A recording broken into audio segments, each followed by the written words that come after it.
예, 오늘 우리에게 주실 하나님 말씀은 누가복음 2장 1절서부터 7절입니다. 우리가 보통 이제 살아가면서 우연이란 얘기를 굉장히 많이 합니다.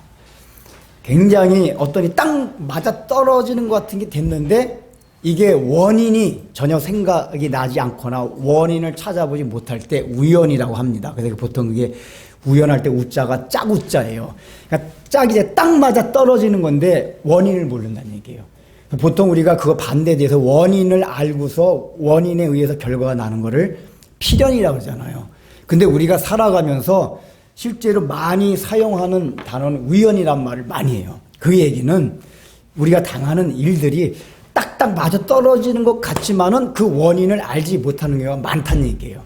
우리 그리스도인들조차도 자기가 기껏 그러니까 이런 기도는 가끔가다 한 번씩 기도해놓고 그 기도 응답 받는 경우가 있거든요.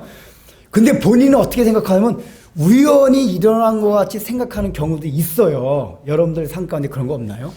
하나님 분명히 여러분이 어느 때인지 모르게 기도를 해서 그 응답으로 주셨는데 우연히 일어난 것 같은 그런 마음을 가질 때가 있어요. 그만큼 그 얘기는 뭐냐? 우리가 원인을 어떤 결과 딱 맞아 떨어지는 결과, 짝이 맞는 결과가 딱 나왔을 때 그 원인을 생각하지 못하는 인식이 굉장히 강하다 그 얘기예요. 늘 말하는 거지만 우리는 오감을 넘는 3차원 공간을 넘는 영역에 있는 것들을 체험하거나 느끼거나 생각하지 못해요. 그러다 보니까 그 원인도 찾기가 굉장히 힘듭니다. 그러나 우리 그리스도인들은 우리의 삶 가운데 어떤 거든지 원인이 없는 건 없어요. 그래서 우리는 우연이란 말은 사실은 굉장히 비신앙적인 말이에요. 우리가 이제 관습적으로 쓰긴 쓰지만은 우리에게 일어나는 일은 사실 다 필연이다. 원인이 있어서 결과가 일어나는 것이다. 그 얘기예요. 그 원인이 뭐죠? 하나님의 계획과 섭리예요. 오늘 이제 그게 오늘 읽은 2장 1절에서부터 7절의 내용 가운데서도 바로 그 내용이 굉장히 중심되게 이제 여기에 흐르고 있습니다. 그 내용을 첫 번째 얘기하는 게 1절. 그때 가이사 아구스토가 영을 내려 천하로 다 호적하라 하였으니 이 내용이 예수님 탄생 기사를 마태, 마가, 누가, 요한이 기록하면서 이거는 누가만이 기록하고 있는 내용이에요.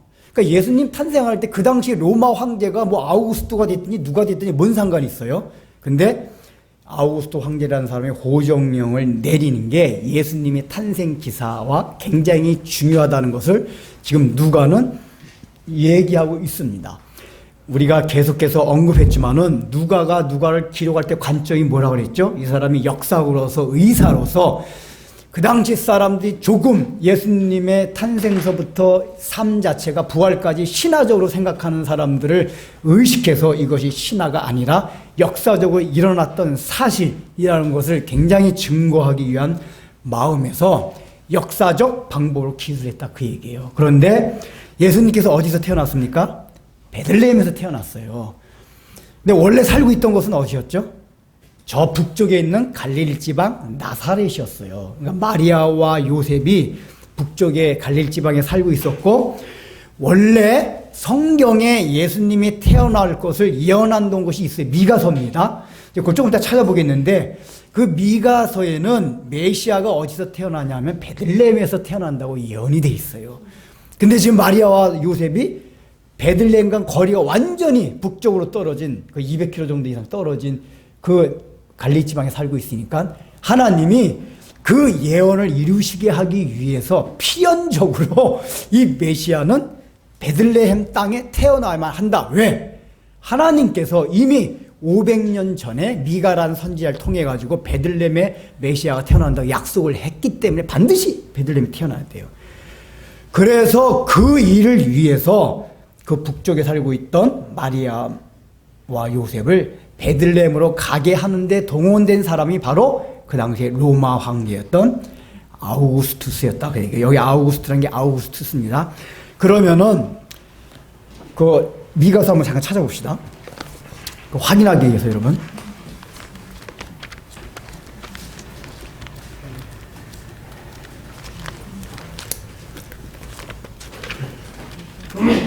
미가서가 요나서 뒤입니다.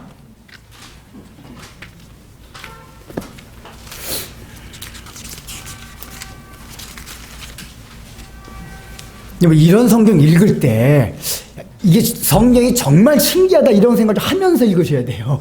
지금 미가는 500여 년 넘 예수님이 태어나시기 전에 500 몇십 년 전에 지금 쓰여진 겁니다. 근데 지금 5장 2절 봅시다. 미가서 5장 2절.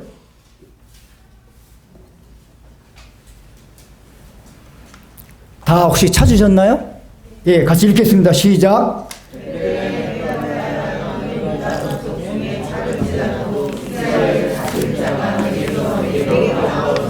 네, 지금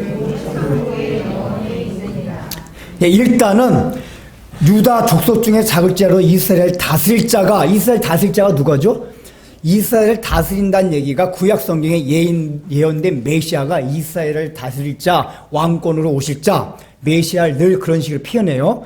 이스라엘을 다스릴 자가 어디서 나온다고요? 베들레헴에서 나온. 너가 비록 작은 마을이지만은 그러니까 별 볼일 없는 말이다 그 얘기예요.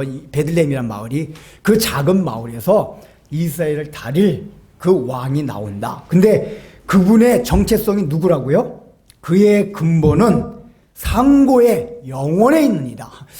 이제 이런 성경에서 앞으로 올 메시아는 사람이 아니다 그 얘기예요. 여기서 우리말 상고, 영원 이건 피웠는데 뭐냐면 시간 전부터 있던 영원 전부터 계신 분이다 그 얘기예요. 이 얘기 뭐죠? 예수님이 메시아 사람으로 오시지만은 인간이 아니다 그 얘기예요. 피조물이 아니다 그 얘기예요. 하나님이신 분이 오신다. 그러니까 여기 미가서 5장 2절에는 태어날 장소와 이분의 정체성이 뭐라는 것을 확실하게 보여주는 게 바로 미가서 5장 2절이에요. 그러니까 이렇게 이제 하나님이 예언을 하셨단 말이에요. 예언하신 이 말씀이 그대로 이루어져야 돼요. 근데 지금 역사적인 상황은 어떻게 됐죠? 마리아와 요셉이 갈릴리 지방에 살고 있었어요. 그러니까 하나님께서 그들로 하여금 베들레헴에서 예언된 대로 예수님을 낳게 하기 위해서 거기 가게 하기 위해서 로마 제국의 황제를 움직인 거예요. 중요한 건 뭐냐? 로마 제국의 황제는 뭐 하나님이 너 계실 내려가지고 지금 저기 살고 있는 저 사람들 베들레헴에 가서 애를 낳아야 되니까 너 그래서 호정명을 내려라 이렇게 내린 게 아니에요. 하나님이 직접적으로 계시하지 아니하고 이 아우구스트 황제는 자기의 뜻과 자기의 생각과 자기의 자유의지를 가지고 결정하고 다 내린 것들이에요. 이제 그 배경을 좀 본다면은 여기 이제 뭐라고 나오죠 지금? 가이사 아우구스트라고 나오잖아요. 이제 이게 음역해서 그런 거고 케사르 아우구스투스입니다. 이 사람이 누구냐면은 로마의 제1대 황제예요. 우리가 이제 잘 아는 율리어스 시저 있잖아요. 율리어스 시저가 이 사람 양아버지예요. 그러니까 우리는 율리어스 시저를 황제로 알고 있는데 이 사람은 황제가 아니고 율리어스 시저는 이제 굉장히 황제와 같은 권력을 누렸지만 제도적인 황제는 아니었고 원래 로마 제국은 원로원이란 제도를 통해서 거기에 2명의 집정관을 뽑습니다. 그 두 명의 집정관이 이제 다른 원로원의 모든 이제 사람들과 함께 공동 정치라는 이제 일종의 민주주의 제도가 했었어요. 근데 이제 이 케사르라는 사람 율리어스 시저 케사르입니다. 시저는 영어식 발음이고 케사르가 로마식 발음이라는 거예요. 이제 케사르가 나타나면서 권력이 굉장히 비대해져서 원로원에서 이 사람을 집정관 중에서도 아주 유일한 권력이 힘이 세다, 능력이 있다, 이거 독재관으로 이렇게 세워졌어요. 이름이 독재관이에요. 그래서 이제 율리어스 시저가 독재관으로 로마 제국을 통치하면서 사실은 황제로서 할 수 있는 걸 다 닦아놨어요. 근데 이제 이 율리어스 시저가 뭔가 독재를 할 것 같으니까 원로원의 세력들이 이제 암살을 했잖아요. 브루투스 너 맞아. 유명한 말 있잖아요. 거기에 양아들 같이 삼았던 브루투스마저 이제 거기 가담해가지고 이 사람이 죽고 또 한 명의 양아들이었던 옥타비아누스라는 사람이 있어요. 옥타비아누스가 이 사람의 대를 이어가지고 권력을 잡습니다. 그래서 이 사람이 권력을 잡고 이때 이제 삼두정치라고 해가지고 이 사람뿐만 아니라 3명의 권력자가 있었어요. 이제 안티오니우스, 레피두스. 이렇게 이제 보통 역사책에서 삼두정치라고 하죠. 배웠나 우리 학교 학생들? 배우고 있어요. 배우고 있어. 중학교 때 역사에 나오는지 언제 근데 이 세 명의 사람이 있었는데, 레피디스는 일찍 끝났고, 안토니우스는 클레오파트라랑 짝짝꿍하고 있는 사이에, 여자랑 꿍짝꿍짝하면 힘이 약해져요, 원래.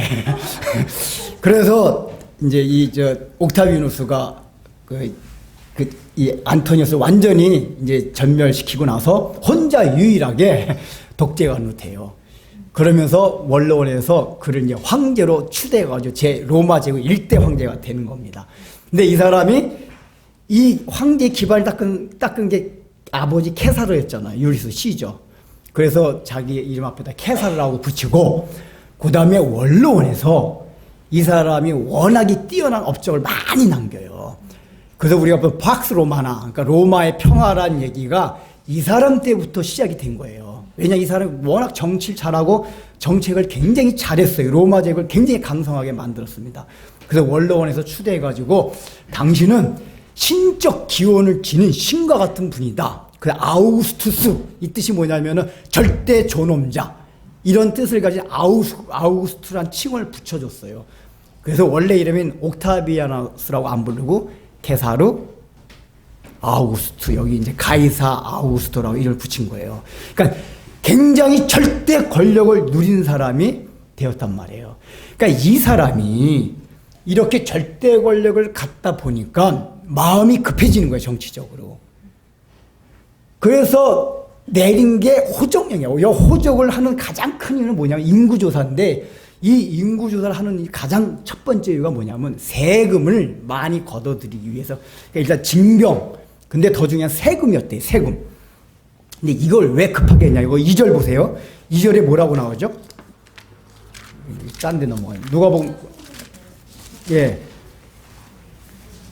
이 호적은, 누가복음 다시 넘어가서, 이 호적은 구레뇨가 수리와 충독되었을 때 처음 한 것이라. 그러니까 아우구스트 황제가 하기 전에 이미 호적을 한 적이 있었다, 그 얘기예요. 이 얘기 뭐냐면 로마 제국 황제 이전서부터도 호적이라는 건 제도적으로 했던 거예요. 그게 보통 12년 만에 10년 만에 이런 이제 주기적으로 했었대요. 근데 이게 보면은 아우구스트 황제가 그 주기적으로 했었는데 주기를 파기하면서까지 급하게 한 상황을 지금 설명하는 거예요. 왜 급하게 했느냐? 이 아우구스트 황제에 따르면서 박스모라 로마 제국의 정책을 완전히 지금 조율하고 안정시키고 하기 위해서는 빨리 세금을 거둘 목적이, 정치가든 이제 그런 생각이 빠르잖아요. 계산이 빠르잖아요. 빨리 해야겠다. 그래서 주기를 뛰어넘어서 호정령을 빨리 내린 거예요. 이 빨리 내렸다는 게 뭐냐? 자기는 자기의 정치적 목적 때문에 팍스 로마라를 빨리 이루기 위해서 그런 거지만은 그게 하나님의 섭리였다, 그 얘기예요. 왜 이 사람이 쓸데없이 호정령을 내리냐? 원래 주기적으로 하던 거를, 그건 뭐냐? 호정령을 내림으로써 팔레스타인 땅에 있던, 갈릴리 땅에 있던 마리아와 요셉이 호족하러, 요셉의 본적이 베들레헴이란 말이에요. 베들레헴이 다윗의 고향입니다. 그러니까 호족은 본적에 가서 하는 거거든요. 그러니까 요셉이 다윗의 후손이기 때문에 다윗의 고향인 베들레헴에 가서 이제 호족을 해야 됐단 말이에요. 호족하게 되는 거예요. 이걸 지금은 누가는 말하고 싶은 거예요. 이 보는 사람들은 이 성경이 미가서에 예언된 그 예언이 있었고, 이 예언대로 하나님이 성취하기 위해서 그 근엄한 절대 권력을 지닌 아우구스투라는 칭을 지닌, 신적 존엄자라는 칭을 지닌 이 사람이 얼마나 로마 제국에 승상했던 사람이에요. 오늘날의 미국보다도 로마 제국 환경이 더 했던 사람 아니에요. 그러니까 오늘날의 미국에는 견줄 만한 세력들이 있잖아요. 중국, 러시아, 유럽. 근데 그 당시에 팍스 로마라는 건 왜 이루어졌냐면 항상 세상의 평화는 그래요. 힘의 균형에 있어서 완전히 제압을 했을 때 아무도 그 세력을 넘보지 못하면 평화가 이루어져요. 그러니까 그 당시에 로마 제국에 상대할 어느 제국도 없었단 얘기예요. 이 사람 200년 동안. 그러니까 이 사람이 가진 권력이 신적 권력으로 치부할 했단 말이에요. 그러니까 쉽게 설명하자면 9시 뉴스 보면 오늘날엔 대통령 기사가 그렇게 많이 나오진 않아요. 민주주의니까.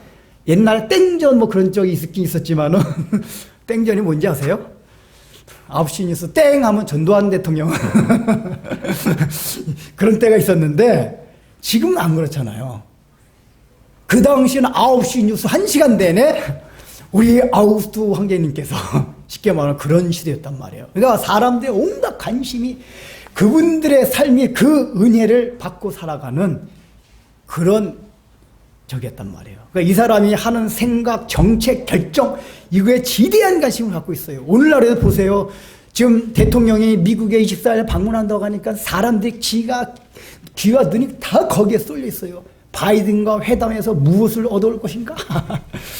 그 정책에 따라가지고 우리의 삶이 어떻게 달라질 것이다. 우리의 직장, 우리의 경제적인 환경이 어떻게 달라질 것이다. 온갖 뉴스 보면 요즘 거의 그런 얘기들이라고요. 막 관심이 다 거기 있어요. 지금 우리나라 대통령도 그 정도인데 로마의 황제가 아우구스투스에서 얼마나 심했겠어요. 근데 누가가 말하는 건 뭐죠? 그거 너희들이 9시 뉴스마다 온갖 그 사람 막 모든 그 사람의 일과로 막 채워지는 너무나도 위대한 그 황제가 생각하고 계획하고 했던 것들이 사실은 하나님의 손 안에서 놀고 있던 것이다 그 얘기예요. 그걸 말해주는 거예요. 그래서 이걸 통해서 우리에게 말해주고자 하는 게 뭐냐? 오늘날 위대하게 보이고 외형적으로는 정말 우리의 삶을 좌지우지하는 것 같은 저 정책 결정자들, 그게 사실은 다 별게 아니다 얘기해요. 그 사람들은 그 사람 나름대로 정치적인 목적, 국가의 목적에 따라서 다 나름대로 계획하고 결정하는 거지만 실제적으로는 하나님의 계획과 섭리 아래서 있는 것이다 그 얘기예요. 여러분 그런 내용들이 구약성에 또 중요한 게 하나 나오는 게 있습니다. 그건 우리가 잘 안 보는 성경이기 때문에 한번 찾아봐야겠어요. 이사야 19장. 이사야 19장 봅시다.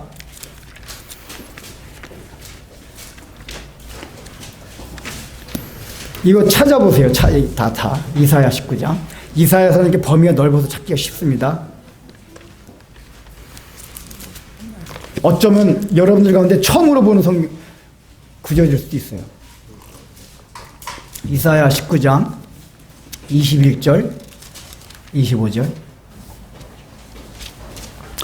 이사야 19장 21절에서 25절까지입니다. 혹시 다 찾으셨나요? 자, 우리 그럼 21절부터 같이 읽겠습니다. 시작.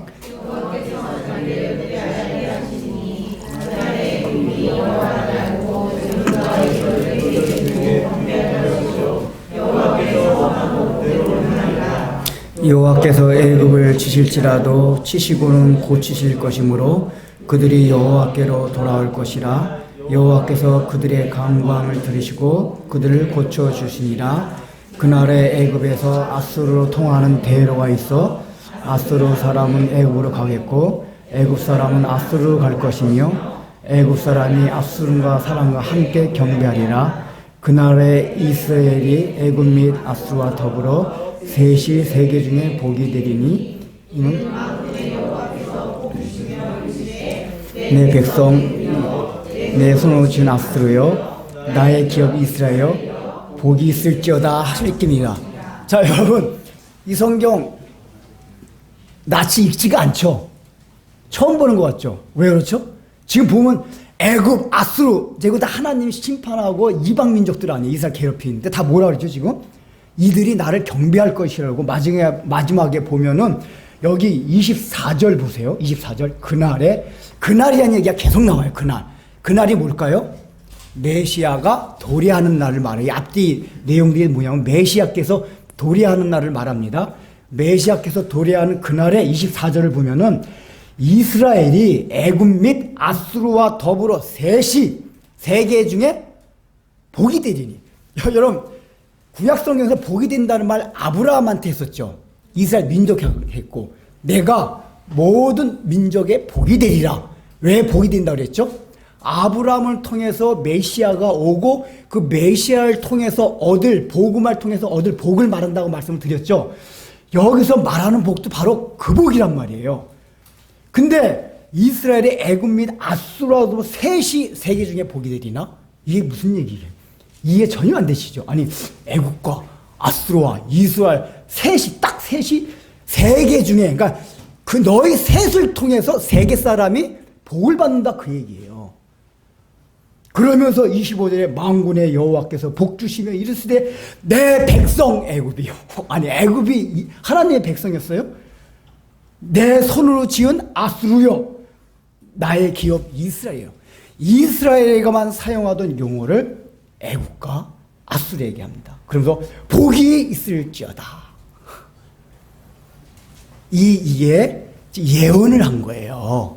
이사야 선지자를 통해서 예수님이 오시기 전 600년 전에 예언을 했어요. 이게 무슨 예언이냐? 애국과 아수르 제국도 메시아를 통해서 복을 얻게 되는데 그 복을 얻는 시점부터 오히려 아수르 제국과 애굽에 있는 그 땅으로부터 또 복이 퍼져나간다. 이 예언을 한 거예요. 이 예언이 언제 이루어진지 아세요? 예수님이 승천하시고 나서 사도행전 시대부터 시작해서 그 사도행전의 시대가 지나는 100년 사이에 이루어졌어요. 교회사를 보면 사도행전에 일단 나오는 내용 뭐가 있냐면은 여러분 사도행전에 나오는 중요한 교회가 두 개 있죠. 무슨 교회죠? 예루살렘 교회와 안디옥 교회예요. 예루살렘 교회는 이스라엘에 있는 교회예요. 안디옥 교회는 오늘날의 시리아 대북쪽 끝 터키 지방 정도에 있는 아수르 제국에 있던 그 장소에 있던 교회가 안디옥 교회예요. 그래서 원래 예루살렘 교회를 중심으로 해서 사도들이 활동하다가 이제 바울의 전도 활동을 이제 시작하면서 중심이 안디옥 교회로 옮겨갑니다. 근데 그 안디옥 교회에서 성경에는 안 나오는데 교회사에 그다음에 어디로 옮겨가냐 아세요? 알렉산드리아 교회. 알렉산드리아는 어디입니까? 이집트죠. 카이로 저 위에 있는 이집트에 있는 게 알렉산드리아예요. 그 알렉산드리아 교회로 옮겨갑니다. 우리가 교회사를 보면은 예루살렘 교회에서 시작을 했지만은 초대교회 때 굉장히 영향을 줬던 교회 안디옥 교회예요. 바울이 안디옥 교회로부터 많은 지원을 받았었어요. 예루살렘 교회도 받았지만은. 그래서 바울의 초대 선교를 여행할 때에 안디옥 교회가 굉장히 많이 관계가 됐었어요. 근데 바울이 끝나고 나서 뒤를 잇는 교부들 시대부터 어느 교회가 또 중시됐냐? 애굽에 있는 알렉산드리아 교회부터 시작이 돼가지고 교회가 확장해 나가기 시작했어요. 여러분 알렉산드리아 교회에서 우리가 유명한 사람이면 아타나시우스라는 여러분 교회 시간에 혹시 하여간 삼위일체를 확립한 사람, 이 사람이 알렉산드리아 교회 사람이에요. 그리고 이 알렉산드리아 교회에서 굉장히 교회사에서 중요한 흐름을 바꿔놓은 게 있었는데 수도원 운동이 처음 일어난 곳이 바로 알렉산드리아 교회예요. 보통 우리가 이제 중세시대에 수도원 운동이 일어나기 전에 그 수도원이 어디서 시작이 됐냐면은 굉장히 하나님을 갈망했던 사람이 사막이나 동굴로 개인적으로 혼자 들어가서 은둔하면서 수도 사상을 했다 그랬잖아요. 이게 다 뭐냐면 알렉산드리아 교회에 있던 사람들이었어요. 그때 처음으로 주로 그러니까 이집트 알렉산드리아 근방 카이로 사이에 있는 사막 동굴에 들어가가지고 거기서 예수님의 말씀을 그대로 따르면서 살아야겠다 생각해서 이제 수도 생활을 했었어요. 근데 이제 이런 수도 생활을 하던 사람이 유명했던 사람이 바로 성 안토니우스라는 사람이 있어요. 이 성 안토니우스가 굉장히 그 당시에 가장 유명했던 수도사라서 이 사람이 이제 동굴이나 사막에 있다가 마을로 나와가지고 사람들의 설교도 하고 또 가끔가다 아타나시우스가 삼위일체를 하고 막 저쪽 로마에 가가지고 막 그 변론을 해야 되니까 아타나시우스 같이 함께 가가지고 아타나시우스 함께 가가지고 그를 막 도와주고 그 교리에 있어서 그래가지고 세계 최초로 교리 학교가 세워진 데가 알렉산드리아 교회예요. 우리는 서방이 로마인 줄 알지만은 알렉산드리아 교회가 세계 최초의 교리 학교를 세웠어요. 그래서 이런 교리적으로 또 그래서 여러분 지금 여러분 알렉산드리아 교회 후예들이 누구냐면은 콥트 교회라고 들어봤어요? 이게 종교개혁과 상관없이 초대교회부터 로마 가톨릭과 상관없이 이집트 내에서 이집트로부터 아프리카 북부 지방으로 계속 있었던 기독교의 한 파가 있었어요. 그걸 곱트교회라고 그래요. 오늘날도 있는 하나의 정파예요. 이 곱트교회가 알렉산드리아 교회에서부터 영향을 받아서 이루어진 하나의 정파 교회들이에요. 근데 이게 이 알렉산드리아 교회를 통해 가지고 그런 삼위일체설이 확립이 되고, 그 다음에 중세 시대에 그 로마 교회가 서방 교회, 그러니까 서방 교회가 타락해 갈 때 수도원 운동이라는 게 제도적인 교회가 타락해 갈 때 그걸 쇄신하기 위해서 일어난 것들이 수도원 운동이었거든요. 이 수도원 운동의 시발점이요, 그거를 동력을 주었던 게 알렉산드리아 교회였단 말이에요. 그래서 이 세 교회, 예루살렘 교회, 안디옥 교회, 알렉산드리아 세 교회가 뭐죠? 안디옥의 아수르, 이스라엘의 예루살렘 교회, 그 다음에 애굽의 알렉산드리아 교회, 이 세 곳의 교회를 통해서 온 세상에 복음이 퍼져 나가기 시작했다고요. 여기 이사야 지금 여기 19장 24절인 말씀, 애굽 및 아수르와 더불어 셋이 세계 중에 복이 되리니, 이 얘기가 사도행전서부터 초대교회에 이루어진단 말이에요.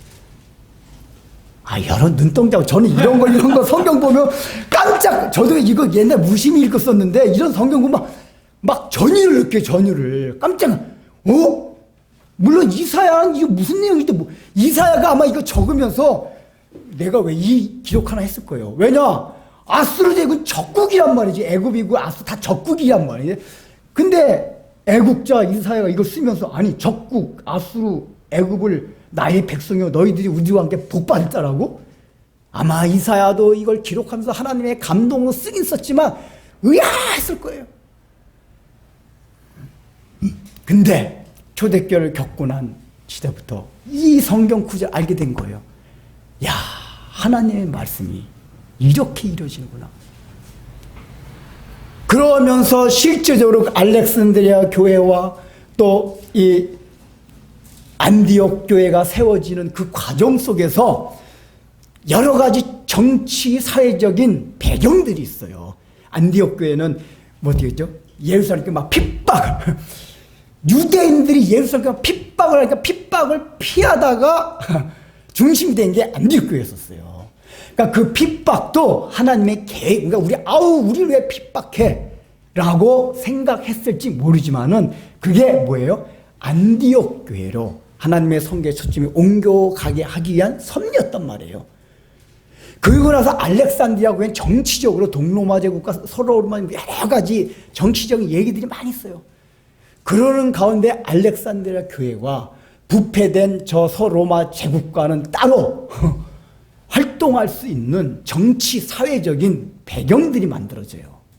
그래서 거기서는 중세 로마 가톨릭 교회와 타락한 그 모습이 아닌 원래 순수한 복음 자체가 유지될 수 있게끔, 이런 정치, 경제, 사회적인 배경이 있었단 말이에요. 그 배경 속에는 황제도 나오고 총독도 나오고 많은 사람이 나와요. 일일이 다 말씀드릴 수는 없지만 이 사람들은 자기 나름대로 정치적인 목적을 가지고 오늘 아우구스투스와 같이 다 했지만 그게 결국 뭐죠?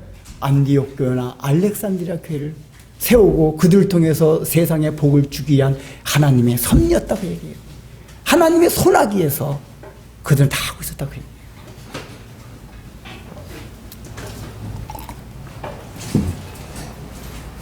그래서 우리는 생각할 게 뭐냐? 늘 우리의 삶 가운데 하나님, 목사님 알겠습니다.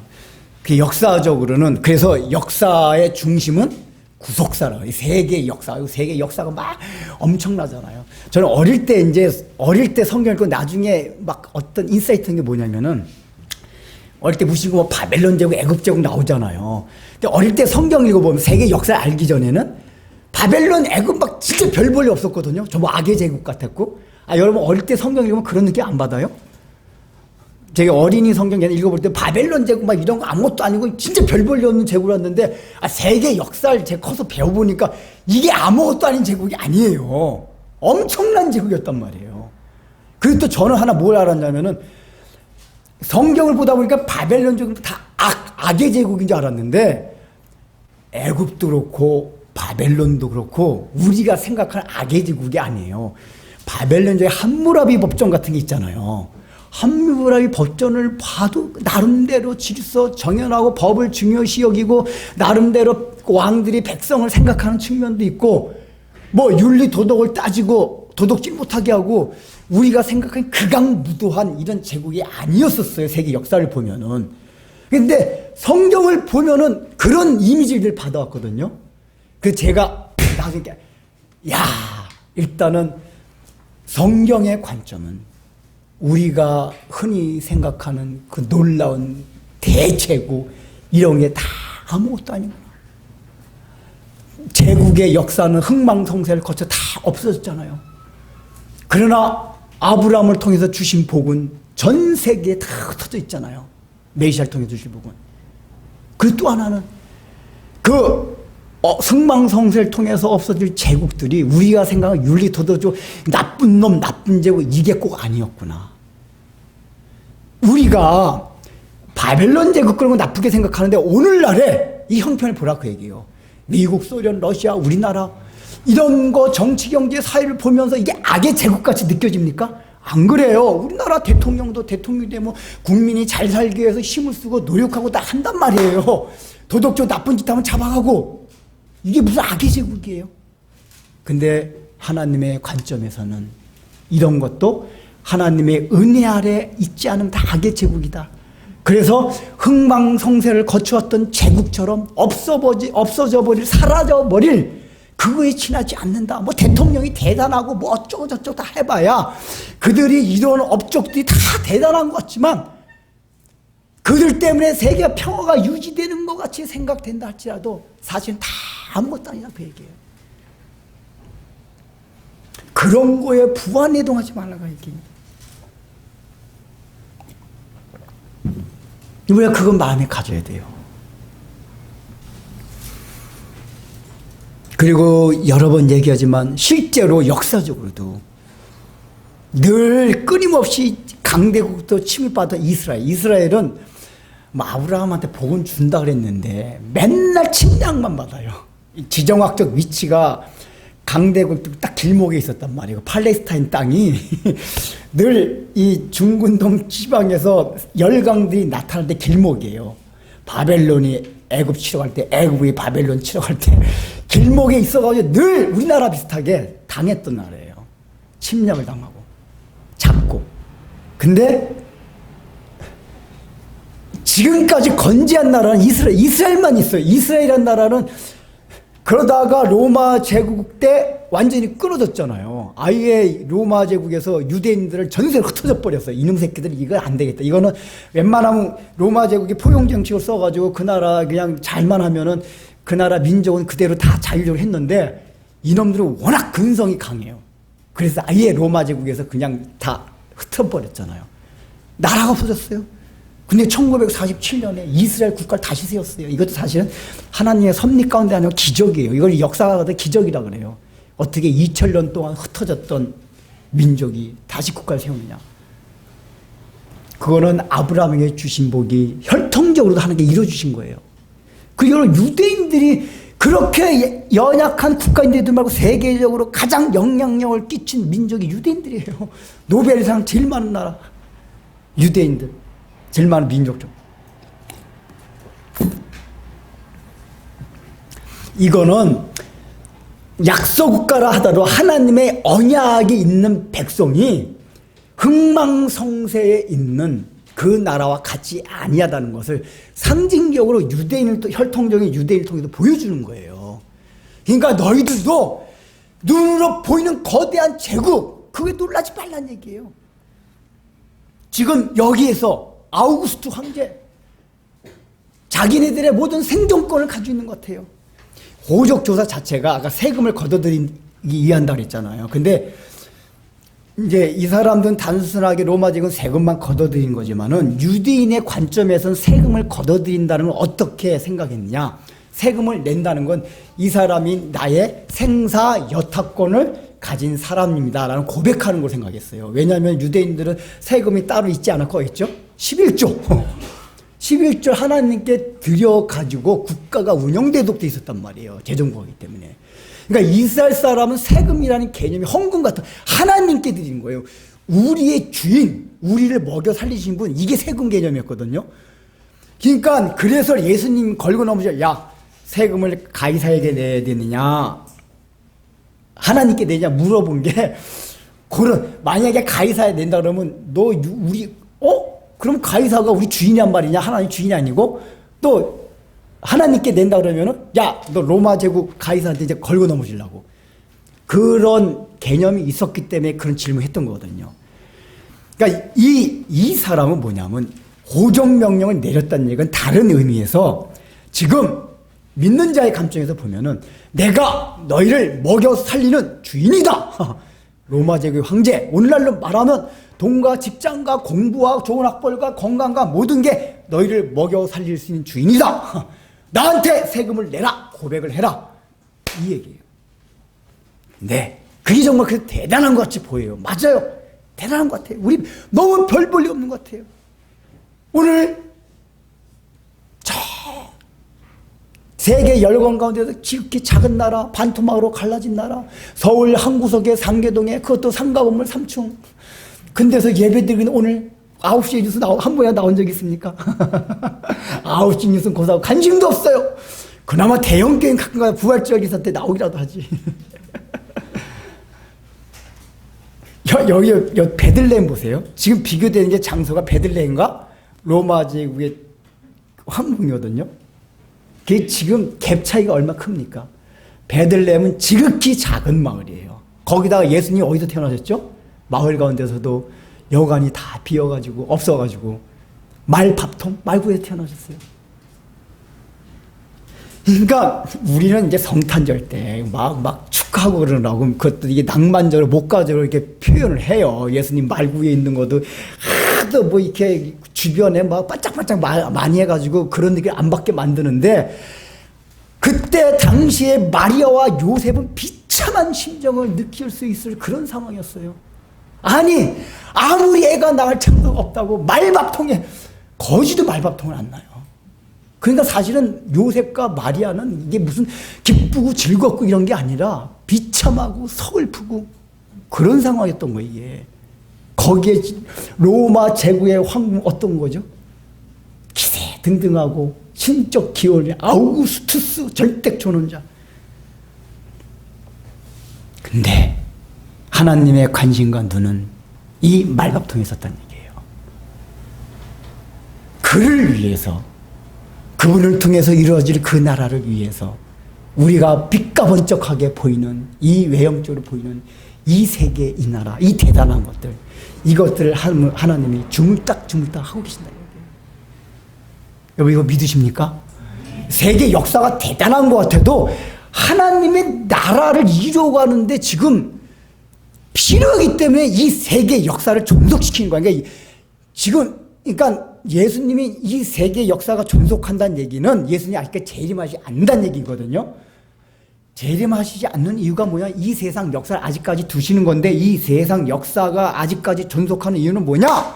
아직까지 택자권이 완성이 안 됐어요. 하나님의 나라가 완성이 안 됐어요. 그 일을 위해서 세계 역사를 놔두는 거예요. 그리고 세계 역사 가운데 아직도 영어 호걸대고 하는 사람이 네가 잘나야 돼, 네가 잘나야 하면서 막 싸우고 그러고 있어요. 근데 우리 믿는 사람들이 또 그런 거 보면서 그렇습니다. 당신이 위대한 나의 왕입니다. 그러고 있을 겁니까? 아니란 말이에요. 별 볼 일 없는 것 같이 보여도 힘은 너무 없어도 뉴스거리에 전혀 날만한 그런 게 아무것도 없어도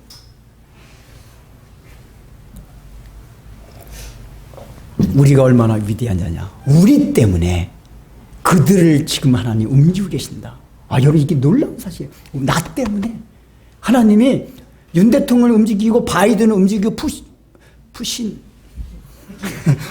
푸틴을 움직인다는 얘기 말이에요.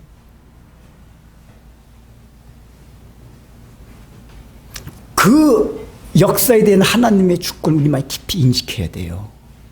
그래야지 이 역사를 바라볼 수 있는 그리스도인으로서의 안목이 생겨요. 뉴스를 봐도 이게 그렇구나. 목사님 근데요 뭐 세계 역사는 하나님께 우물딱지면서 하신다 쳐도 나의 개인적인 삶은 어떻습니까? 우리가 중요한 건 그거거든요. 역사는 들어보니까 이제 하나님이 진짜 하나님 선하기 위해서 하나님이 하시는 것 같네? 근데 목사님 그럼 우리 개인적인 삶은요? 이렇게 물어볼 수가 있어요. 일단은 우리 개인적인 삶한테 하나님 무슨 약속 해주셨어요? 여러분들한테 하나님 무슨 약속 해주셨죠? 어느 날 계시 나타나가지고 기도하는 가운데, 에이야, 내가 앞으로 너 100년 동안 살게 해주마. 너 20년, 너 1년 뒤에 결혼하게 해주마. 뭐 이런 약속 해주셨습니까? 일단은 우리가 아까 말했듯이 필연으로 일어나는 건 하나님의 약속이 예언된 게 반드시 일어나는 날 있잖아요. 그러니까 우리가 하나님의 나라가 완성이 된다는 건 얘기 들었어요. 예수님이 재림하신다, 이건 들었어요. 역사의 종국을 구한다는 들었어요. 그걸 믿어요. 근데 저의 개인은요, 개인 어쩌자고요. 그런 의미는 들어요.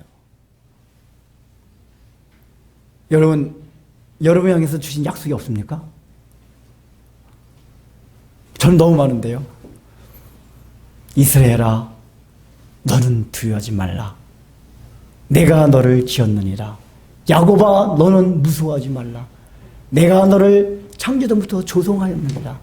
너가 강을 건널 때 강이 너를 침몰치 못할 것이며, 너가 혹시 불꽃을 지날 때에도 불꽃이 너를 사르지 못하더니, 나는 너의 하나님이요 나는 너를 지으신다. 너는 내 눈에 보기에 너무나도 보배롭고 존귀한 자라. 야, 여러분, 이런 표현은 너무, 너가 널 볼 때 너는 나에게 있어 너무나도 존귀롭고 보배진 자라. 스바냐에서 보면 뭐라고 표현하냐면, 너의 하나님 여호와가 너로 인하여 기쁨을 참지 못하며. 여러분, 스바냐 선지자를 통해서 이스라엘 백성들한테 뭐라고 얘기하냐? 내가 너로 인하여 기쁨을 참지 못한다 그랬어요. 근데 그때 기쁨을 참지 못한다고 할 때 이스라엘 백성들의 상태가 얼마나 하나님께 효도자라고 말씀대로 잘 살고 그러고 있었느냐? 아니에요. 우리도 그렇지만 이스라엘 백성은 우리는 늘 하나님을 배반하고 넘어지고 깨지고 이러는 게 늘 우리 인생들이에요. 근데 그 인생들을 향해서 내가 너로 인하여 기쁨을 참지 못하며, 이렇게 하나님이 우리에게 여러분들 예수님 믿잖아요. 믿으면 그 약속이 나에게 주신 말씀이잖아요. 너희는 무엇을 먹을까 마실까 입을까 염려하지 말라. 그 너희 속에 자기 안 들어가 있어요? 자기 안 들어간 사람 다 들어가 있죠? 그 나에게 한 약속들이란 말이에요. 그렇다면 그 약속은 반드시 이루어진다, 그 얘기예요. 너는 두려워하지 말라. 강한 팔이 너를 붙들리니 좌로나 우로나 치우치 말고 앞으로 가라. 여러분, 얼마나 그런 약속의 말씀들이 많습니까? 근데 우리 개인적인 삶에 미쳐오는 애국과 같은, 바벨론과 같은, 로마 제국 같은 너무나도 거대한 앞에 놓여있다 보니까 그거 대단하게 보여요. 대단하게 보이다 보니까 하나님의 약속이 다 가려져요. 별거 아닌 것 같아요. 근데 아니에요. 그리고 중요한 건 뭐죠? 우리의 개인적인 한 삶을 통해서도 하나님의 나라는 거대한 그게 형성이 돼가요. 우린 그게 이해가 안 될 수가 있어요. 나 한 개인한테 한 약속은 한 개인한테 이루어진다 해도 그것들이 어떻게 하나님의 거대한 구속사, 덩치가 큰 이런 것들이 이루어질 수 있습니까? 라고 의문을 던질 수가 있어요. 예를 들면 이렇게 생각해 봅시다. 목사님, 이제 우리 여기 전에 그런 거를 말해주는 게 에스더서예요. 에스더서 아시죠, 다? 에스더서는 성경 정경이고 할 때 제일 논란이 많았던 성경이 에스더서예요. 왜냐하면 에스더서에 보면은 하나님이란 용어 한 번도 안 나와요. 뭐 하나님께 기도했다, 하나님의 어떤 선지자한테 계시를 했다, 이런 내용이 다른 성경에 하나도 없어요. 그냥 일반 한 에스더와 모르드게라는 유대인의 개인적인 삶에 대한 스토리예요. 그것만 나와요. 거기서도 하나님의 얘기가 나와요. 나오는데 하나님의 얘기 하나도 없어요. 그럼에도 불구하고 왜 정경 속에 들어갔느냐? 에스더, 한 모르드게와 에스더라는 별 볼 일 없는 평범한 사람들의 일생을 기록한 거긴 한데, 그 삶을 기록한 거지만은 그 삶 가운데 얼마나 하나님의 주권이 강력하게 드러나 있는 성경이 에스더만한 게 없어요. 에스더만큼 하나님의 주권이 우리의 개인적인 삶 가운데도 얼마나 있느냐. 이제 아시면 시간 관계상 그 자세한 얘기 놔두고 거기에 이제 페르시아 왕이었던 아하수에로 왕이 있었고 총리였던 하만이 있었고 그 하만이 모르드게와 다 유대인들 다 죽이려고 하는 계획을 세우잖아요. 모르드게와 에스더가 개인적인 삶 가운데 하나님이 개입하셔서 역사하심으로써 어떻게 되죠? 에스더가 페르시아의 왕비가 돼요. 그 왕비가 되는 과정도 보면 야, 하나님이 어떻게 역사적으로 이 제사기 시간이 많으면 그 페르시아 역사 그리스와 전투 이런 거 다 설명하고 싶은데 성경에 거기는 안 나오는데 역사적으로 보면은 에스더를 왕비로 그 왕비를 패하고 에스더를 왕비로 맞을 때 그 정치적 역사적 배경이 있어요. 알렉산더하고 마라톤 전쟁에서 마라톤 전쟁 얘기 다 아시죠? 첫 번째 페르시아가 아테네한테 대패한 거 마라톤 전쟁에 패하고 난 그 직후가 바로 그 상황이었어요. 에스더에 나오는. 하여간 그런 정치적인 상황 때문에 아하수에로가 너무 고민하다가 왕비를 패하고 그 과정. 그러니까 이 왕이 어떤 결정을 할 때 그 정치 사회적인 배경이 막 들어가 있었단 말이에요. 그래서 에스더가 왕비까지 되고 또 모르드게라는 사람이 자기를 살려줬다는 거를 야 역사 기록 좀 가고 오늘 왕이 잠이 안 와가지고 뜬금없이 야 신한테 보고 나 심심해 잠도 안 오는데 그 역사 기록물 좀 한번 갖고 와라. 그 역사 기록물 딱 보니까 모르드게란 그 이제 문직이라고 나오는데 그 왕궁의 문직이니까 어느 관리였던 것 같아요. 그 사람이 자기 생명을 살려준 그 내용들이 나온단 말이에요. 그래서 모르드게를 다시 불러들이게 되고 막 이런 과정들을 통해서 에스더가 왕비가 되고 유대인이 다시 살아나고 유대인을 죽이려고 했던 하만은 죽임을 당하는. 그러니까 지극히 작은 개인적인 삶으로부터 시작해서 페르시아의 유대 역사가 바뀌는 일들이 에스더서에 나와요. 하나님의 용은 안 나오는데. 그러니까 에스더서에서 말하는 게 뭐냐면은 우리가 거창한 역사를 말하지 않아도 지극히 개인적인 삶 가운데도 하나님이 역사를 하시는데 그것들이 이루어지고 쌓아지고 얽히고 설켜가지고 하나의 커다란 세계사적인 큰 역사도 만든다 그 얘기예요. 이걸 다른 말로 말하면 뭐랍니까? 나비효과라 그래요. 그러니까 이렇게 질문할 수 있어요. 성경에 나오는 거는 팔레스타인 주변에 있던 나라니까 하나님께서 그 주변의 나라들을 막 이렇게 저렇게 해가지고 하나님의 나라를 이끌어주셨지만은 그 당시에 중국, 저 아메리카 인디언, 그들에게 하나님 어떻게 역사하셨습니까? 라고 질문할 수가 있어요. 그죠? 저 멀리 떨어져 있는. 하나님과 아무 상관이 없는 것 같아요. 근데 여러분, 이게 역사를 보면은 중국도 한자 같은 거 보면은 그 한자 내에 성경에 들어있는 게 한자로 이렇게 표현된 게 굉장히 많잖아요. 이 배선자도 그렇고, 제단할 때 제사할 때 제도 그렇고, 구약성 창세기에 나온 내용이 굉장히 나는 오를리자가 너무 신기한 게, 여러분 오를리자 알죠? 오를리자. 한자 오를의. 오를리자가 뭐뭐로 이루어졌죠? 양양양에다가 나. 이게 무슨 모습이냐면, 이게 양을 안고 있는 모습이에요. 이 오를 의자가. 근데 여러분, 이 양을 안고 있는 모습이 어디 나옵니까? 구약 성경에 자기 죄를 위해서 제사장한테 제사를 진행할 때 어린 양을 안고 간단 말이에요. 그게 의란 얘기예요. 근데 성경이 나오는 개념이에요, 오를 의가. 그러니까 우리가 역사적으로 밝혀지지 않고 모르지만은 하나님이 어떤 경로를 통해서 어떤 식으로 하는지 모르지만은 하나님은 그들에게 전할 수가 있어요. 그걸 다 우리 알 수는 없어요. 판단할 수가 없어요. 그건 인디언도 마찬가지예요. 중요한 건 뭐냐? 한 사람의 그러한 것들이 커다란 역사. 우리나라도 전 신기한 게 우리나라가 복음화율이 굉장히 빨랐잖아요. 복음이 들어오면서 기독교가 우리나라에서만큼 빨리 급성장하고 부흥한 나라가 없어요. 근데 이제 제가 원인을 자세히 살펴보면은 우리나라엔 성리학이 있었단 말이에요. 우리 뭐 이제 역사 시간에 배웠잖아요. 이황 선생과 뭐 이율곡의 막 그런 계보들. 근데 이런 사상을 배워가지고 기독교 교리를 이해하는데 굉장히 빨랐어요. 우리나라 사람들이. 우리나라 사람들이 미개인이 아니에요. 그게 하나님 어떻게 그게 복음 자체는 아닌데 그런 것들로 이미 우리나라 사람들은 다 이렇게 습득이 돼 있어서 복음을 전할 때 이해할 수 있는 철학적 사고가 바탕에 깔려 있었어요.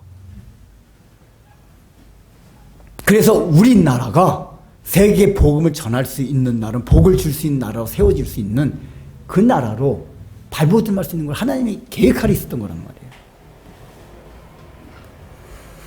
그래서 이런 것들은 다 뭐냐? 크고 작은 개인의 일, 조그만 일들이 다 얽히고 설키고 다 합해져가지고 커다란 하나님의 일을 이뤄간다 그 얘기예요. 우리는 특히 그러잖아요. 오늘 가다가 빨간 시동이 많이 걸려서 직장에 지각했습니다. 이게 도대체 하나님의 나라와 무슨 상관이 있습니까? 라고 물어볼 수가 있어요. 그렇지. 그런 게 제일 우리는 의문시돼요. 일상생 지극히 작은 거. 신호등 자주 걸려도 지각하고. 여러분 거기 하나님 뜻이 있는 것 같아요? 어떤 사람은 성격 예민하지 않아서 아무 생각도 안 하는데 예민한 사람은 그런 거 생각해봐요. 아니 도대체 신호등 맨날 빨간불 오늘따라 왜 이렇게 재수없게 빨간불 걸려가지고 지각해. 아이 선수 운전하는데 오늘따라 왜 이렇게 밀려 차가. 슈슈하면서 이제. 그러니까 개인적으로 일어난 특히 그런 작은 일들 이게 하나님의 섭리와 무슨 상관이 있느냐라고 우리는 의문을 가질 수밖에 없어요. 근데 여러분 생각해 보세요. 하나님은 지극히 작은 것도 아까 말했죠. 나비 효과라는 거 있잖아요. 나비 효과라는 게 뭐죠? 지극히 작은 나비의 날개짓이 지구 건너편에서는 태풍을 일으킨다 그 얘기예요. 그게 원래 시작이 아마존에 있는 나비가 날개짓을 하면은 텍사스에 토네이도가 분다는 얘기예요. 그 과정이 있어요. 과정. 그 학자가 말한 게 나비짓을 하면 꽃가루가 날리고 꽃가루 원숭이를 마시면 기침을 하고 그 원숭이가 기침을 하다 보면 나뭇가지가 자꾸 막 긁적거리고 나뭇가지가 긁어가지고 가려워서 막 등에 원숭이가 습성이 막 나무에다 등을 대고 긁는데요. 등을 긁다 보면 나무 열매가 떨어지고 나무 열이 여기서 떨어지다 보면 돌기같이 흐르고 뭐 이렇게 하나하나 이뤄가지고 텍사스 태풍까지. 이게 굉장히 일리가 있어요. 그런 확률은 적지만. 근데 이게 이제 생겨난 게 카오스 이론이 있어요. 카오스 이론. 이제 과학에 보면은. 카오스 이론이 뭐냐면은 굉장히 질서가 없는 혼돈스러운 상태 같은데 그 안에 질서 정연한 논리적 법칙이 존재한다는 거예요. 근데 항상 우리가 보면 하나님이 자연과학 법칙 안에는 하나님의 속성이 다 담겨 있어요. 담겨 있어요, 보면은. 왜냐하면 자연 세계는 하나님의 섭리와 주권 가운데서 가장 프로그래밍화된 설정된 게 그대로 돌아가는 게 자연 영역이에요. 그러니까 이제 하나님의 주권이 미치는 영역을 이제 전 우주가 다 하나님의 주권이 미치잖아요. 근데 하나님의 주권이 이 얘기까지. 앞에 지납시다. 네 가지 제가 그냥 이렇게 그냥 분류해 볼게요. 자연 영역, 그 다음에 이게 인간 영역, 그 다음에 이렇게 또 영의 영역, 그러니까 인간 가운데서는 신자와 불신자 영역, 이렇게 네 가지로 나눌 수가 있어요. 근데 자연 세계에 미친 하나님의 주권은 어떻게 되냐? 굉장히 질서정연해요. 기계적으로 돌아가요. 하나님이 이미 창조하실 때 어떤 법칙을 다 만들어 놨어요. 케플러 법칙, 만유인력의 법칙, 그래 법칙에 의해서 돌아가요. 그러면 그게 기계적인 하나님의 섭리하심이냐? 기계적인 거는 건 시계공이 만들어 놓고 태엽을 딱 저절로 풀어주면 돌아오려고 만든 거를 기계적 세계관이라고 그래요. 거기서 이제 이신론이 나오고. 그러면은 하나님이 자연은 그렇게 만들었냐? 그게 아니에요. 자연은 일단은 자유의지가 없어요, 자연은. 무의지예요. 그렇기 때문에 하나님이 프로그래밍화, 설정을 해놓을 수가 있어요. 근데 설정을 해놓고 그대로 돌아가도록 해놨는데 그러면 가만히 지켜만 보고 있느냐? 그게 아니에요. 그렇게 설정했지만 계속 개입을 하신다 그 얘기예요. 그래서 구약 성경에 보면 가끔가다 태양이 머무르기도 하고 홍해가 갈라지는 건 만유인력 법칙 잠시 파괴되는 거란 말이에요. 원래 질서 정연하게 태엽이 돌아가도록 만들었지만 하나님이 인류 역사 가운데 어떤 특별한 일이 있으면 잠깐 그걸 수습시키기도 하고 변형시키기도 하고 그런다 그 얘기예요. 이게 하나님이 자연에도 개입하신단 말이에요. 그러니까 그 자연은 비교적 하나님의 그 주권이 기계적 프로그램화돼 설정되게 딱 있어요. 질서 정연이. 근데 인간은 자유의지를 지닌 존재예요. 그래서 인간한테는 프로그램화 하나 로봇 같이 딱 프로그램 만들어 놓고 너는 앞으로 이렇게 행동해야 돼 라고 만들어 놓지 않았다 이 얘기예요. 자연같이 인간의 인격적인 반응과 책임에 따라 또 각 개인마다 그게 다 달라요. 그럼 그 각 개인들이 이렇게 반응하고 저렇게 책임지고 인간이 얼마나 많습니까? 수십억의 사람들이 그렇게 반응하는 것 따라서 그러면 하나님 거기다가 자연세계까지 동원시켜요. 거기다가 영의세계까지 동원시킴으로써 우리는 굉장히 복잡 다단한 과정과 막 수천억의 경우의 수를 통해 가지고 어떤 일이 이루어간다 그 얘기예요. 근데 우리는 알 수가 없어요. 그거를. 왜요? 인공지능도 그걸 못해요. 여러분 24, 68, 10, 12, 14, 16 딱 써놓으면 우리는 뭐 알죠? 거기에 어떤 질서가 있다는 거 알죠? 근데 그걸 깐나라한테 보여주면 압니까? 몰라요. 근데 더 복잡하게 막 이사파라든지 막 등차 수열, 등비 수열 막 이런 수열을 쫙 나열해봐요. 아주 어린아이들은 뭘 알아요? 모르지만 그 안에는 질서가 있어요. 우리가 모르는 질서. 이사육파는 우리가 아는 질서지만 아주 어린애들은 모르는 질서예요. 이 얘기가 뭐냐? 아까 말한 지극히 작은 이런 일들 개인에서 일어나는 별 볼 일 없는 것 같은 거, 신호등에 걸린 거, 지각한 거, 이게 다 개인마다. 그래서 내가 거기다 막 반응한, 막 직장 가서 막 성질내고 하는 모든 반응, 이런 것들이 수백억 경우의 수들이 막 조합하고 어우러지고 우리는 몰라요. 하나님만이 아는 등차 수열이고 등비 수열이에요. 거기에도 질서가 있다. 그걸 통해서 하나님이 어떤 일을 이루어 가신단 말이에요. 그래서 우리는 그런 생각을 생각하면서 지금 이 1절의 이 말씀, 1, 2절의 말씀을 통해서 내 주변에 일어나는 작은 일들, 그게 나에게 힘든 일일 수도 있어요. 너무 어려운 일일 수도 있어요. 너무 별 볼 일 없고 나로 하여금 초라하게 만든 일일 수 있어요. 그러나 그런 일들이 다 하나님의 나라를 세워가는 일에, 또 개인적으로 나에게 약속해 주신 그 일을, 약속을 성취해가는 일에 지금 다 동원되게 하기 위해서 내 주변의 상황을 하나님께서 컨트롤하고 계신다. 이 믿음을 가져야 된다 그 얘기예요. 이게 하나님의 주권이에요. 여러분이 이 주권 사상이 철저하면은 나의 삶에서 일어나는 여러 가지 일 때문에 우리가 그걸 다 알 수는 없지만 너무 힘들어하지 않아요. 왜요? 하나님 나에게 해준 약속이 분명히 있으니까. 나는 모르지만 지금 시간 관계가 사례를 다 들진 않지만 그런 일들이 얼마나 많이 있어요. 실제적으로 개인적으로도 그렇게 어렵고 힘든 그런 과정들, 그런 과정들이 나중에 보면 하나님께서 정말 한 개인도 그렇지만은 교회 공동체를 위해서 하나님의 나라라는 커다란 그 범위 안에서 얼마만큼 귀하게 쓰시는가. 교회 역사 가운데 우리 주변에 너무 많아요. 그런 것들이. 그렇다면 우리가 해야 할 것은 뭡니까? 하나님, 나도 그 하나님의 주권을 바라볼 수 있는 믿음을 갖게 하여 주옵소서. 아마도 여기 요셉과 이 마리아도 분명히 미가서 말씀을 알았을 거예요. 유대인이니까, 믿음이 좋았으니까. 그러면서 아마 그들도, 여러분, 원래 호적 명령을 내릴 때는 남자만 가도 됐대요, 법적으로는. 남자가 자기 가족을 다 하면 된대요. 근데 마리아가 왜 따라갔냐고요. 마리아 임신까지 했잖아요. 그러니까 두 가지로 추론해 볼 수가 있어요. 첫 번째 뭐냐.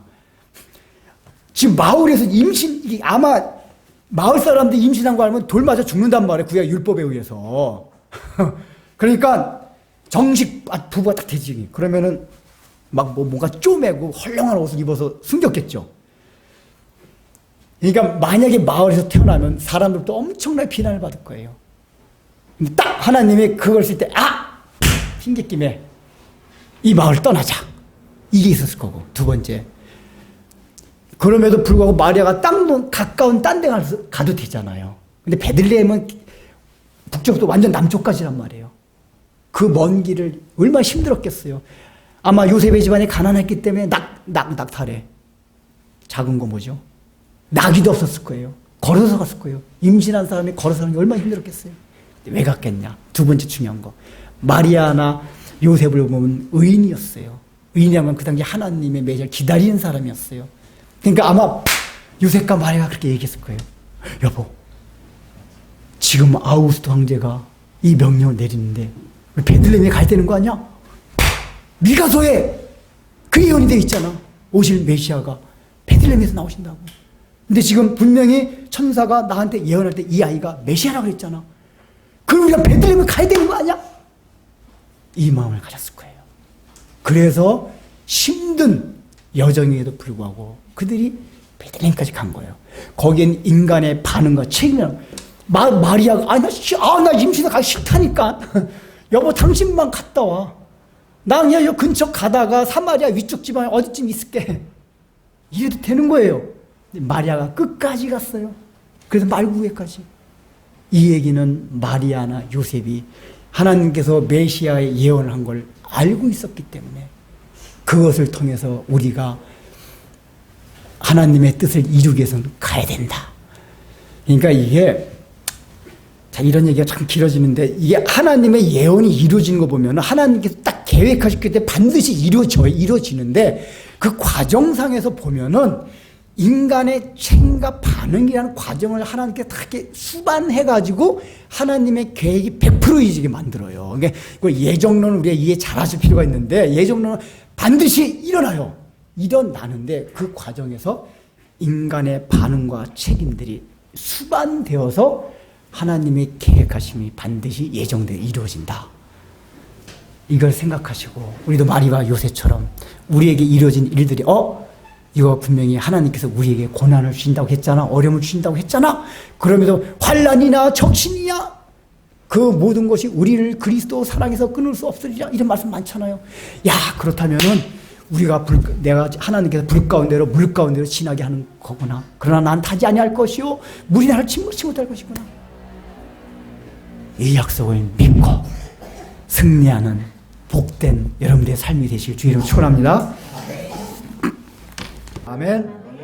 기도하겠습니다.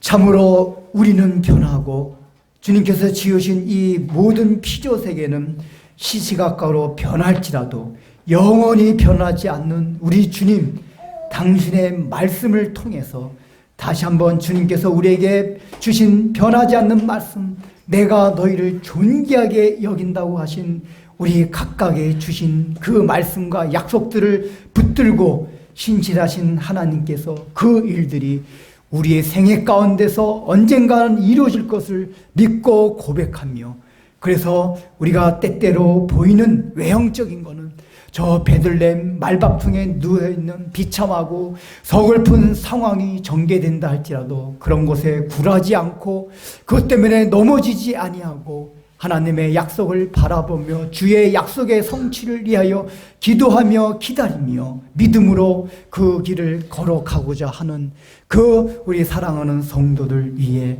주님의 은혜가 늘 함께하여 주시어서 우리 성도들도 하나님의 나라를 세워가는 위해서 귀한 기둥 같은 일꾼들이 다 되게 하여 주시옵소서. 이 땅을 살아가면서 우리가 다 알지는 못하오나 하나님의 눈에는 뻔히 보이는 그 질서를 볼 수 있는 능력과 눈을 우리에게도 조금씩 허락하도록 우리를 자라게 하여 주시사 하나님이 볼 수 있는 질서를 우리도 조금씩 봄으로써 우리의 삶에 순통이 트이고 우리의 삶의 모든 모습들을 보면서 평안함이 생기고 그래서 우리를 하나님 앞에 전심으로 헌신할 수 있는 삶으로 우리를 이끌어 주시사 우리도 그래서 참으로 아브라함처럼 이스라엘 예루살렘 교회처럼 알렉산드리아 교회처럼 안디옥 교회처럼 모든 주위 사람들에게 복의 근원이 되는 인생들이 모두 되게 하여 주옵소서. 예수님의 이름으로 기도드립니다.